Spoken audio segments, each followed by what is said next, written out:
The controller is an absolutely crucial point of any video game experience. It is the way that you, the player, interact with your characters on screen. And having a good controller or a bad controller can definitely make or break your experience. Hey everyone, Gary here with RoXolid Productions, and I'm glad today to bring you this latest episode where we are going to check out this game controller from Easy SMX. Now they did send us two controllers recently to check out, this one here and this Pro controller designed to emulate the look and feel of the GameCube controller. Now if you haven't seen our review of this guy here, I will have that linked for you right up there.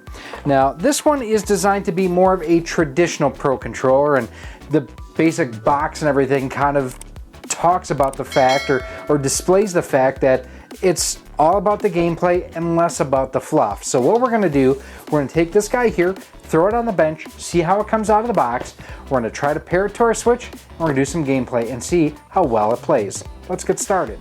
As you can see here, like I mentioned in the open, the box is pretty much nondescript. It has their logo on it, and that's really about it. It has a QR code here where you can follow us now to get 20% off your next order, and it really just says Easy SMX, the gamer's choice. So we're gonna slice open the tape on the side here with our crappy X-Acto knife, because Tom from Do You Nerd decided he was going to steal mine. Thanks, Tom. If you guys have not checked them out, make sure that you go ahead and check out Tom and Lacey over at Do You Nerd. Now, one thing I do want to point out too is you can see the box did get crunched in shipping. It's just one of those things that we have not had good luck with shipping lately. And thankfully, I mean, you can see some crunchiness there to the inner carton, but thankfully it did its job and protected the controller. Alright, so we have an instruction manual of the controller itself. Sign up to get a $10 voucher. Well, they want to give you all sorts of free stuff, don't they? And your cable here, and this is a USB-C cable. I am so glad to see more and more manufacturers going the USB-C route. Here's the controller itself. Overall, pretty nice overall look and design on here. They got the buttons right, B and A, Y and X, versus some of the other controllers that have those reversed. I do see the rumble motors in here. No player indicator LEDs here like on the Nintendo one. USB-C charging port. Those feel like analog triggers. We will test to see if those actually are analog or if they just have kind of an analog throw. Don't feel too bad there. Looks like there's a reset button underneath there. In the hand, analog sticks feel just fine. Plenty clicking in. This actually does not feel bad. I actually think it feels better than their GameCube style controller. Let's take a look at the manual here, and does have multi-languages in here. So on the front, obviously it's just walking you through the different features and the different buttons and everything, and confirm that is on the back here, that is a reset button. It is a lithium polymer or a LiPo battery, 600 milliamp. Battery life should be around 8 hours, charging time about 2.5, and it does have that USB Type-C. To turn on the turbo, this is what I wanted to see. Press and hold the turbo button, which I don't know which one is the turbo button. Let's see, then click the button you want to set turbo after function. Hold down turbo button. So how to turn on off the button light. Oh, it's got backlights on it too. Press and hold the LR button for 5 seconds. Turn off the button lights. Turbo. Oh, the capture button. So number 3, this here will also work to turn your turbo on and off. So what you do basically is you hold that down and then you just press the corresponding button that you want turbo to. Very cool. Backlight will turn blue when all of the turbo functions are canceled. Very cool. You can adjust the backlight with the ZL, ZR, R3 and D-pad up and down to adjust the backlight brightness. That's very neat. The vibration function has adjustments too. Turbo plus D-pad up and down will adjust the vibration intensity. And then to connect to your Switch, go to your menu, controller, change grip order, press the Y in the home button, and the LED indicators will flash. And you can also connect this to a PC. For that, you would connect it via the USB cable only. So very interesting there. Yeah, pretty simple and straightforward. So let's go ahead, let's pair this up to our system. Let's get some gameplay in. So it's actually the next day from when we recorded the opening and the unboxing and everything, because out of the box, this had 0 charge to it. Normally I can go ahead, unbox something, connect it to a system, and at least get through the review and have it work. This had nothing to it, which concerns me. Since this uses a lithium polymer battery, you do not want to take those below 3 volts per cell. I have no way to check and see if it was below that, short of opening it up and checking at the terminals, which I didn't do. But I hope that they have some sort of low voltage cutoff in here that would prevent any over discharge or anything like that, because once you go below 3 volts per cell on a LiPo, bad things start to happen. So I actually have my Nintendo Pro Controller here, so we can go ahead and pair everything to the system. I'm going to go down here to Controllers, change grip order, and I've got the manual right next to me here. So to go ahead and pair it, I have to hold down the Y button and the home button. So Y and home, and the buttons there you can see are lit up. And it just connected. Very simple. And I do want to kind of bring that in. That's pretty sharp looking. I like the look of that. You can change the brightness, so ZL, ZR, R3, and the D-pad up or down. So that is the brightest, that is the dimmest. So I like that. At least just, it speaks to the geek in me that likes to see things that flash and make noise and whatnot. Completely impractical, because as you're playing, you're looking this way, you're not looking that way. So that is kind of interesting. You can also change the vibration settings. So if you press the turbo and the D-pad up and down, so the capture button up and down, we'll see later on in the game if that makes a difference. And then what else do we have? Turbo, which we'll get into later. All right, let's go ahead and let's get into some gameplay. You know, I've been playing Super Mario 3D World. Great game, absolutely love it. I do want to see if this works. And another thing I want to check real quick too, I'm going to grab an amiibo. Hang tight. So I grabbed my Tuxedo Mario here. We'll see if we get any response out of the amiibo. Actually, let's do this real quick. I'm going to go here. Now let's see if we get anything. I would say not compatible with amiibo, just so you know. We'll see if we can get past this level here. Vibration is really good. I like that, and I think I've got it all the way up right now, so turbo. Oh, I can't do that. I gotta hurry up here because it automatically scrolls. I mean, button presses feel really, really good. I mean, everything right there was exactly as it should have been. Now, with levels such as this, I don't want to say it's a pain, but it can be a challenge because of the fact that you can sometimes get ahead of the scrolling and you want to go faster than what the game is really letting you. All right, so we've got 2 stars so far. Ugh! Oh, can I get up here? I can't! Dang it! Oh, I didn't jump quite fast enough. Dang it! That was totally my fault, though, misjudging how fast he was coming towards me and not... Ooh, now he's invisible. And not the controller itself. So far, I have to say, the controller's worked flawlessly. I've really liked it. All right, still have not found the 3rd green star yet. May have to come back in here and see if we can't find it later on. Unless she gives it to me, which is always a possibility.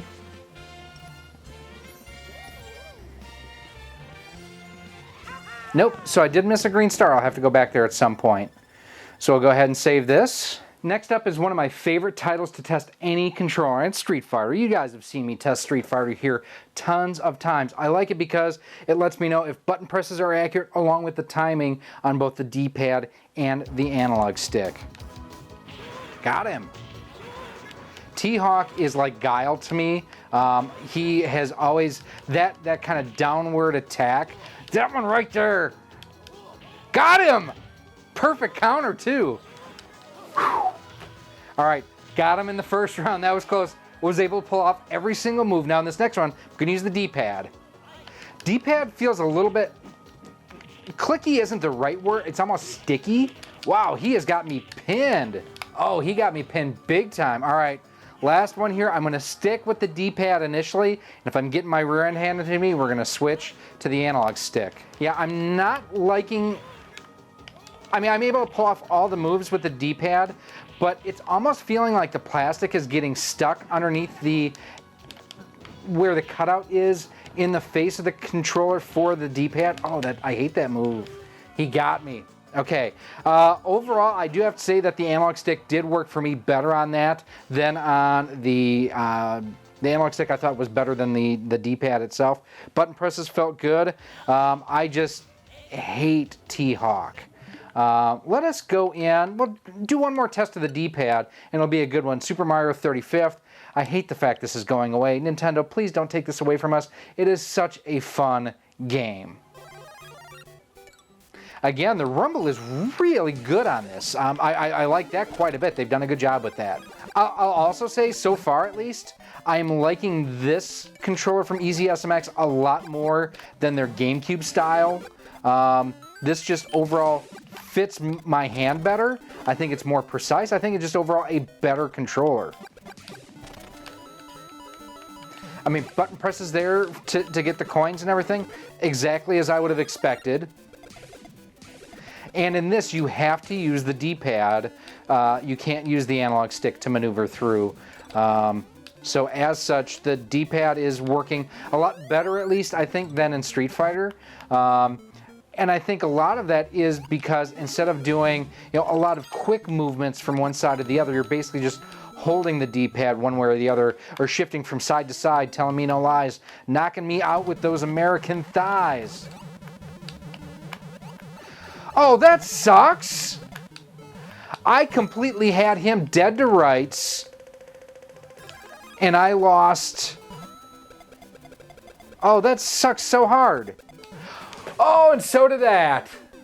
Oh, I can't believe I did that. I was so worried about being pissed off that I wasn't focusing on what I was doing. We're going to go into the Capcom arcade. Originally, I was going to go to Star Fox to test out the rapid fire, but I want to go into, I think it's 1943, and try that out. I've played it a little bit, really like it so far. There are a lot of games in this Capcom arcade I really do want to check out. I just don't want to pay full price for them. I'm waiting on a sale. Oh, and I can hold the LR triggers for 5 seconds to just turn the lights off. Maybe. Press and hold the LR button for 5 seconds, turn off the buttons and lights. 3, 4, 1000, 5, 1000. Nope, not doing it. So, okay. So for Turbo, we'll go into a game here first. And we'll go into 1943. So check and see how the Turbo works here. Okay, so I'm going to pause it.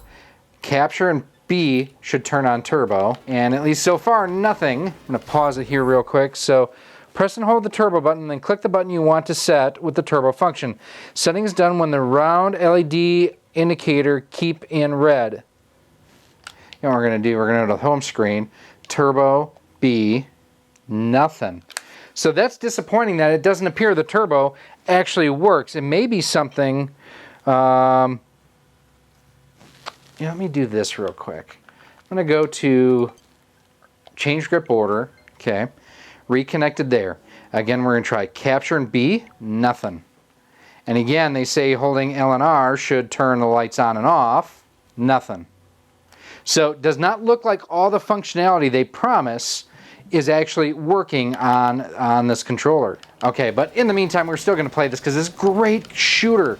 If you like shmups, this is an awesome, awesome game. I mean, analog stick is working precisely as is the D-pad. For this, I do actually prefer the analog stick myself. Now there is rapid fire just on as a power-up, but still with that you need to press and release the button occasionally. Oh crap! Now this isn't Ikaruga level, but I mean this is still kind of a bullet hell. And you do have, thankfully it is not a one-hit death. John Riggs actually just recently posted a great video talking about 5 NES games that are like arcade ports that were one-hit deaths. I am running low on power and I may be dead soon. I do like this kind of multi-way, the 3-way shot. That's definitely something that, oh, those seem to be like heat seekers almost. And I'm dead. Okay, All right, so that's pretty good. Let's go down here, Horizon Chase Turbo. Great way to test and see if these are actually analog triggers. We'll know rather quickly within that game. Not many that I've seen that treat these as analog and these as digital. A lot of them, and even the Pro Controller, these are digital and these are digital. So let's check and see if we actually have an analog gas and brake on here. And if you like racing games, seriously, Horizon Chase Turbo, so good. Really, really love this game. And we'll know real quick here, if I roll on the ZR trigger, you should see the tachometer go ahead and slowly go up and down as we're waiting here at the start-finish line. Nope, it is a digital trigger, so that is something to kind of be bummed out about, actually. Now, I'll be honest, I've only seen one controller, I think, that treats those as analog, so that is something to be aware of. But if you're going to have an analog throw, I truly believe that you need to have an analog trigger then.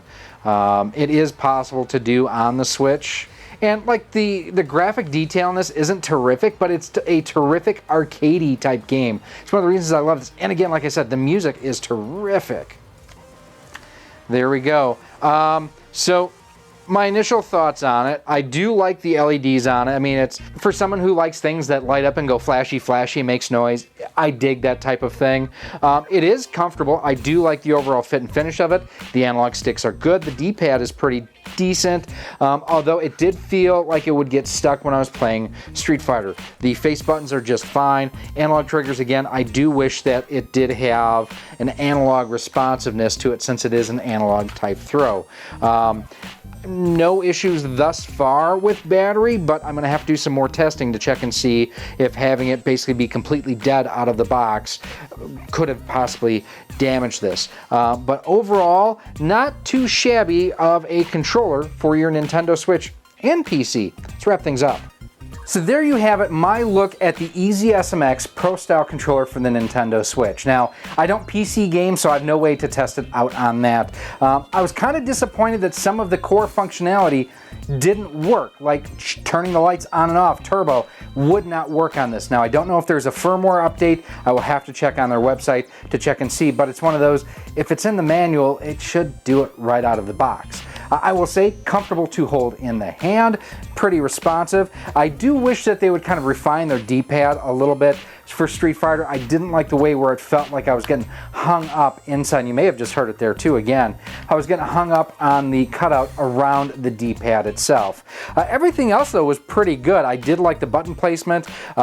Presses and everything seemed exactly like they should be. But again, if you're going to have an analog throw, have an analog like keystroke read as you are playing on there. For the price, definitely less expensive than the Nintendo OEM Pro Controller, and I do like this better than their Pro Controller that basically integrates the GameCube style controls on it. For the cost, it's good. There are other options out there to consider as well, but this is one you should take a look at. Oh, the other thing too, again, no Amiibo support, which most third-party controllers aren't going to do, but the rumble, really, really good. I really did like the HD rumble on this. Now, if you've got any other comments or questions, as always, feel free to leave them down below in the comment section. You can also email me at rocksolidmail@gmail.com. You can send me a message on Twitter at RoXolid Studios. We are on Facebook at facebook.com/RoXolid Productions and Instagram at instagram.com/RoXolid Productions GK.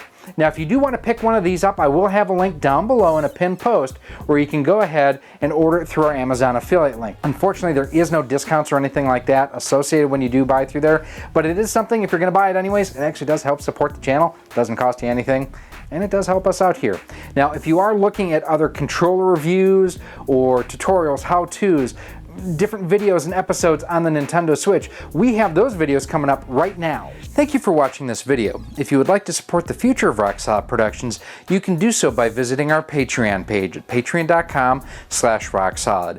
For as little as $1 a month, $12 a year, you'll get early access to all of our video content, exclusive content, and a whole lot more. You can also become a channel member here on YouTube for as little as $1.99 a month, and with that, you get a badge next to your name when you comment or post on the channel, and you are acknowledged whether you are a channel member or a Patreon supporter at the end of each and every one of our videos. You can also support the channel by visiting our Teespring store on screen now, where we have t-shirts, sweatshirts, hoodies, masks, cell phone cases, and much more. Again, thank you for watching, and I hope to see you soon.